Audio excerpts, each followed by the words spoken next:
hitungan mundur perang Iran, Trump beri batas waktu 3 hari jelang serangan masif. Ini bukan lagi soal apakah akan terjadi, melainkan kapan. Ketika Donald Trump memberikan batas waktu 2 hingga 3 hari bagi Teheran untuk tunduk, armada kapal induk raksasa Amerika Serikat telah mengunci Selat Hormuz. Sementara itu, faksi garis keras Garda Revolusi Iran mengancam akan meluaskan badai perang melampaui Timur Tengah. Apakah perisai laser pertahanan baru Israel mampu menahan hantaman drone pembawa kiamat regional ini? Saat matahari mulai condong di Cakrawala Teluk, tanda-tanda di atas layar radar menunjukkan bahwa badai konfrontasi besar di Timur Tengah kini berada di titik yang paling menentukan. Ini bukan lagi pertanyaan sekadar apakah perang dengan Iran akan meletus kembali atau tidak, melainkan hitungan mundur mengenai kapan benturan senjata itu akan benar-benar membakar kawasan. Situasi di Pusat Komando Pertahanan Internasional bergerak dengan tensi yang terus menaik, dipicu oleh pernyataan paling agresif dari Korps Garda Revolusi Islam atau IRGC. Pasukan elit Teheran tersebut secara terbuka mengeluarkan peringatan keras bahwa setiap tindakan agresi atau serangan udara baru yang diarahkan ke tanah Iran tidak akan lagi terlokalisir, melainkan akan menyebabkan konflik meluas secara masif hingga keluar batas wilayah Timur Tengah. Dengan nada menantang, mereka menegaskan bahwa Teheran sama sekali belum menggunakan seluruh simpanan kemampuan militer rahasianya yang paling mematikan. Menanggapi situasi yang kian mendidih ini, Presiden Amerika Serikat Donald Trump mengeluarkan pengumuman diplomasi yang memicu spekulasi perang di kalangan pengamat global. Terkait proses negosiasi yang sedang berjalan, Trump menyatakan bahwa Washington akan memberikan satu kesempatan terakhir kepada Iran, seraya menambahkan kalimat dingin bahwa dirinya tidak sedang terburu-buru. Namun, di balik ketenangan retorika tersebut, para analis pertahanan melihat sebuah pola yang jelas bahwa ini kemungkinan besar merupakan upaya mediasi atau pintu negosiasi paling akhir yang ditawarkan sebelum gelombang serangan udara berskala penuh diluncurkan ke jantung pertahanan. Iran, di bawah permukaan, gerak maju militer Amerika tidak memperlihatkan tanda-tanda pelunakan, menciptakan kontras yang tegang antara diplomasi meja perundingan dengan kesiapan tempur di lapangan. Tekanan diplomatik yang luar biasa juga datang dari negara-negara tetangga di kawasan Teluk. Saudi Arabia saat ini dilaporkan sedang gencar menekan para pemimpin politik Iran agar segera mengambil keputusan untuk mencapai kesepakatan damai dengan Barat. Riyadh telah mengirimkan pesan diplomatik yang sangat jelas dan tanpa basa-basi kepada Teheran. Manfaatkan kesempatan sempit ini sebelum kekuatan militer Amerika menghancurkan segalanya. Namun, di Tel Aviv, suasana psikologis para pengambil keputusan dipenuhi oleh skeptisisme tingkat tinggi. Para pejabat keamanan senior Israel menilai bahwa berdasarkan data intelijen terbaru, pemimpin tertinggi Iran kemungkinan besar akan menolak segala bentuk konsesi substantif yang dituntut oleh Washington. Atas dasar penilaian pesimis itulah, militer Israel kini tidak membuang waktu dan sedang mempercepat persiapan operasional taktis untuk menyerang Iran sekali lagi secara mendalam. Konfrontasi ini menjadi semakin kompleks dengan munculnya pergeseran taktik di medan tempur Lebanon. Militer Israel terus berupaya menguji dan menerjunkan teknologi militer generasi terbaru mereka untuk menghadapi ancaman asimetris yang semakin mematikan dari pesawat tanpa awak atau drone milik Hizbullah.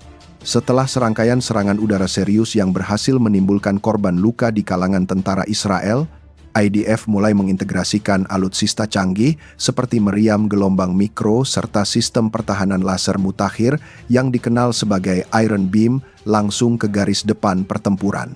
Langkah ini diambil untuk mengimbangi kecepatan dan efektivitas serangan udara musuh yang kian sulit diantisipasi oleh sistem pertahanan udara konvensional.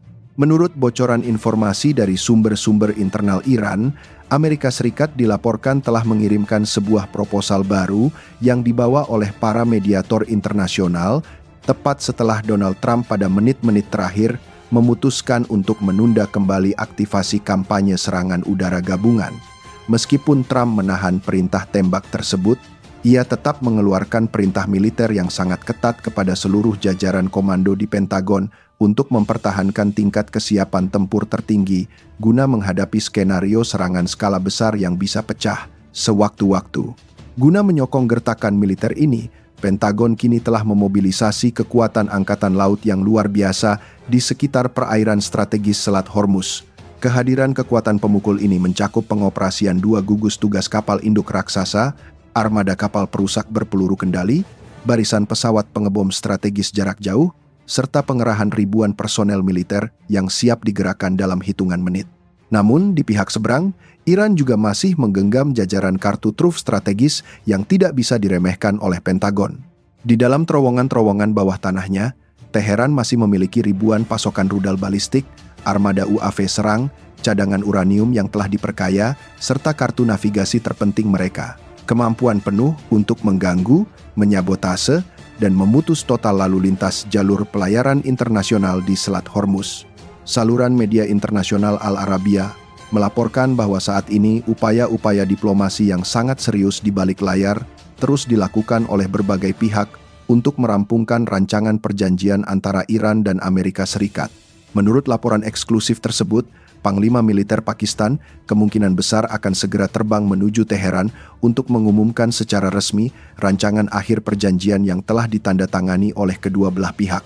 Putaran negosiasi tingkat tinggi berikutnya diprediksi akan mengambil tempat di Islamabad segera setelah pelaksanaan ibadah haji selesai.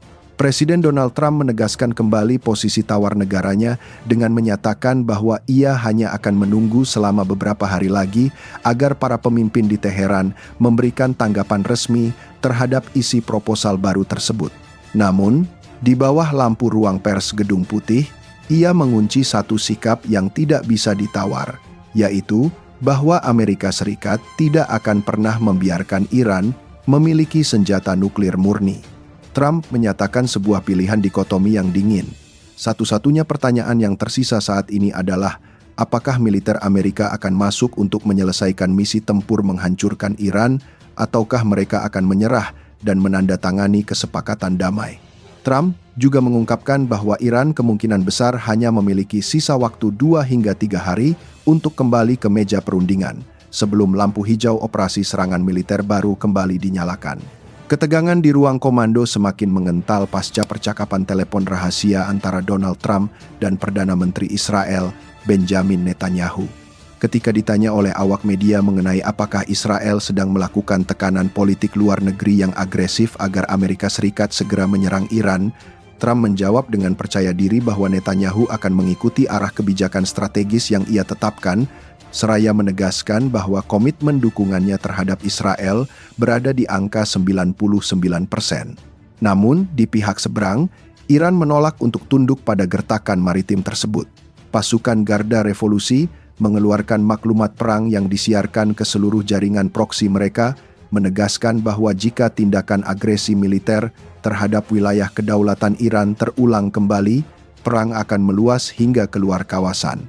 Mereka menyatakan sebuah pesan tantangan, musuh Amerika Israel terus mengancam di media sosial, tetapi kami adalah orang-orang perang yang sesungguhnya. Lihat kekuatan kami di medan tempur nyata. Di seberang perbatasan, para pejabat militer Israel semakin percaya bahwa pada akhirnya mereka tidak akan memiliki pilihan diplomasi lain selain melancarkan serangan tambahan berskala masif untuk menghancurkan total seluruh ancaman rudal balistik dari Iran. Menurut analisis para pakar intelijen internasional, dinamika politik di internal Teheran saat ini berada dalam kendali faksi yang sangat berbahaya. Meskipun figur penerus pemimpin tertinggi Iran telah diumumkan ke publik, pusat kekuasaan nyata dan kendali atas tombol peluncur rudal saat ini berada di tangan sekelompok kecil mantan komandan garis keras Garda Revolusi. Mereka adalah tokoh-tokoh veteran yang tumbuh dan ditempa dalam brutalnya medan pertempuran perang Iran-Irak pada dekade 1980-an. Jaringan elit inilah yang mengendalikan seluruh sistem intelijen, arsitektur keamanan nasional, hingga lembaga hukum Iran.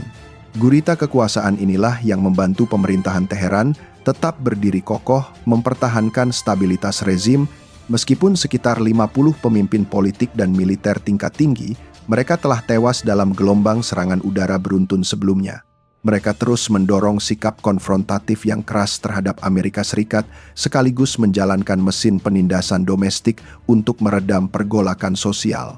Badan Intelijen Amerika Serikat saat ini juga mendeteksi bahwa militer Iran sedang gencar membangun kembali kekuatan ofensif mereka yang sempat hancur dan secara aktif bersiap menghadapi kemungkinan pecahnya perang multifront dalam waktu dekat.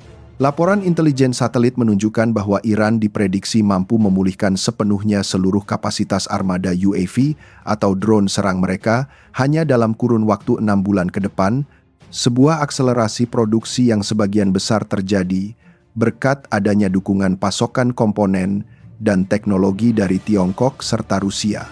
Sementara itu, di front Lebanon, situasi di lapangan juga terus membara tanpa ada tanda-tanda pendinginan. Militer Israel terpantau terus melancarkan gelombang serangan udara yang intens terhadap target-target militer milik Hizbullah. Sebagai tindakan balasan taktis, Hizbullah secara konsisten terus menerbangkan armada UAV bermuatan bahan peledak tinggi ke arah posisi pasukan infanteri Israel maupun menyasar target-target bernilai taktis di perbatasan. Laporan operasional dalam 24 jam terakhir mencatat seorang tentara perempuan Israel mengalami luka berat akibat hantaman serangan UAV di wilayah Lebanon Selatan, sementara 6 tentara lainnya dilaporkan mengalami luka dengan tingkat ringan hingga sedang. Ancaman terbesar di medan tempur modern saat ini diakui bukan lagi sekadar rudal balistik berukuran raksasa atau jaringan terowongan bawah tanah yang rumit, melainkan kemunculan armada UAV berukuran kecil yang diproduksi dengan biaya murah, mampu bergerak cepat, dan memiliki karakteristik yang sangat sulit dideteksi oleh radar konvensional. UAV taktis ini dapat lepas landas dengan mudah dari halaman desa-desa penduduk di Lebanon, terbang sangat rendah menyusuri kontur lembah untuk menghindari deteksi radar peringatan dini, dan langsung menabrakkan diri menyasar unit-unit kendaraan militer yang sedang bergerak di lapangan. Israel menilai bahwa fenomena ini merupakan bagian dari arsitektur strategi regional Iran yang terintegrasi, yang sengaja menggabungkan kombinasi rudal balistik, UAV kamikaze, armada kapal cepat, penyebaran ranjau laut, dan mobilisasi pasukan proksi di berbagai negara demi memaksa Amerika Serikat serta Israel menghadapi perang di banyak front secara bersamaan hingga kelelahan logistik. Saat ini, Washington masih berada dalam posisi menunggu tanggapan resmi dari Teheran terkait dokumen proposal baru yang telah disampaikan melalui mediasi Pakistan. Meskipun Donald Trump menyatakan bahwa pintu diplomasi maritim masih terbuka, ia memberikan peringatan keras bahwa celah tersebut tidak akan terbuka tanpa batas waktu yang jelas. Di sisi lain, kalangan keamanan Israel menilai bahwa kepentingan inti garda revolusi Iran sama sekali tidak akan pernah sejalan dengan tuntutan mutlak Amerika Serikat yang meminta agar seluruh program nuklir dan proyeksi rudal jelajah Iran dilucuti secara total hingga ke akar-akarnya. Oleh karena itu, Israel tidak mau berspekulasi dan sedang mempersiapkan putaran konflik bersenjata baru yang jauh lebih destruktif. Kepala Staf Militer Israel dilaporkan telah menggelar serangkaian pertemuan maraton tingkat tinggi dengan jajaran Badan Intelijen Militer, Komando Operasi Gabungan, serta Panglima Angkatan Udara. Pertemuan taktis ini dirancang untuk mematangkan rencana operasi militer berskala luas yang akan dikoordinasikan secara penuh dengan Komando Militer Amerika Serikat. Target operasi masa depan ini tidak lagi hanya menyasar fasilitas pengayaan uranium bawah tanah, melainkan akan dialihkan untuk menghancurkan pusat-pusat perekonomian, jaringan logistik, serta simbol-simbol kekuasaan rezim di Iran. Seorang pejabat keamanan senior Israel mengeluarkan analisis yang dingin mengenai masa depan kawasan. Perang melawan Iran akan menjadi perang jangka panjang yang berulang. Selama rezim ini masih berdiri, Israel mungkin harus terus melancarkan operasi militer melawan Iran berkali-kali, mungkin sekali setiap tahun atau bahkan bisa lebih sering. Operasi militer berskala besar bernama Roaring Lion yang diluncurkan sebelumnya memang terbukti telah menyebabkan kerusakan infrastruktur yang sangat parah bagi Iran. Banyak fasilitas industri pertahanan hancur berantakan, kemampuan produksi rudal balistik menurun drastis, dan rasa aman di kalangan elit kekuasaan Teheran mulai terguncang hebat. Namun, kerusakan tersebut dinilai belum mencapai titik keruntuhan total rezim. Sebelum eskalasi perang pecah, intelijen Barat meyakini Iran memiliki simpanan lebih dari 2.000 rudal balistik operasional. Setelah melewati berbagai rangkaian serangan udara dan aksi saling balas, mereka diperkirakan masih menggenggam sekitar setengah dari jumlah arsenal tersebut, belum termasuk ribuan pasokan UAV, rudal anti kapal, serta kesetiaan jaringan pasukan proksi regional mereka yang tersebar di berbagai negara. Selama masa gencatan senjata yang rapuh ini berjalan, militer Iran terbukti tidak tinggal diam. Mereka memanfaatkan setiap detik waktu jeda operasional ini untuk memulihkan kembali jaringan terowongan rudal bawah tanah mereka, memperbaiki fasilitas industri yang rusak dihantam bom, serta melanjutkan produksi massal komponen UAV generasi terbaru. Untuk menyiasati tekanan ekonomi di perairan strategis Selat Hormuz, Iran berupaya keras mengubah faktor waktu menjadi keuntungan finansial dan strategis. Teheran mulai membangun kontrol de facto yang ketat di sepanjang jalur pelayaran maritim melalui pendirian pos pemeriksaan militer, pelaksanaan inspeksi paksa terhadap kapal-kapal tanker, pembatasan sepihak jalur navigasi, bahkan secara sepihak meminta banyak kapal kargo komersial internasional membayar biaya transit darurat lebih dari $150.000 agar dapat melintasi selat dengan aman. Menghadapi ambisi maritim Iran tersebut, Amerika Serikat telah menyiagakan kekuatan angkatan laut raksasa di sepanjang perairan Teluk, termasuk mengoperasikan kapal induk bertenaga nuklir seperti USS Abraham Lincoln dan USS George H.W. Bush. Kekuatan pemukul ini diperkuat oleh pengerahan barisan jet tempur siluman, armada kapal perusak berpeluru kendali, pesawat peperangan elektronik canggih, serta pengerahan sekitar 15.000 personel militer gabungan di kawasan.